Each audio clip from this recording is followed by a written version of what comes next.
Champions Cup, derrière Toulouse et le Leinster, quelle surprise possible.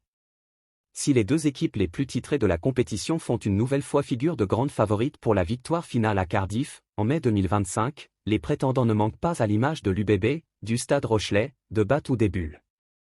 Stade Toulousain. Tout là-haut. Et seul. En remportant une 6e étoile face à son grand rival du Leinster, qui le talonnait avec 4 trophées, le Stade Toulousain a renforcé son emprise sur la compétition.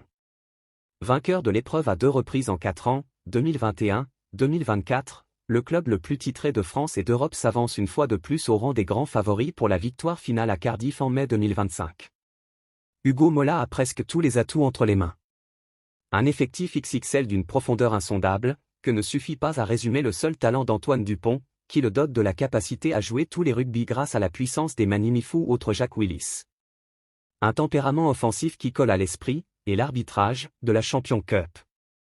La science de la gestion des grands rendez-vous. Et, dans une compétition qui ne laisse pas le droit à l'erreur, la dynamique. Toulouse ne joue toujours pas son meilleur rugby cette saison. Mais, alors qu'il vient d'enregistrer le retour de Romain Ntamak, le champion de France en titre a remporté 8 de ses 11 matchs. Dont 4 à l'extérieur.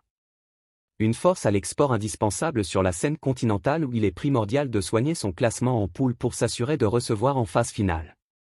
Le mois de décembre est habituellement celui de la montée en puissance pour le Stade Toulousain. Il faudra l'opérer à nouveau dans la perspective des 2 déplacements à négocier en Afrique du Sud, face aux Sharks de Durban, et à Exeter en Angleterre. Les Toulousains devront faire le plein à domicile face aux Irlandais de l'Ulster et les Anglais de Leicester. Costaud, mais dans leur corde. Merci de bien vouloir vous abonner et de cliquer sur j'aime.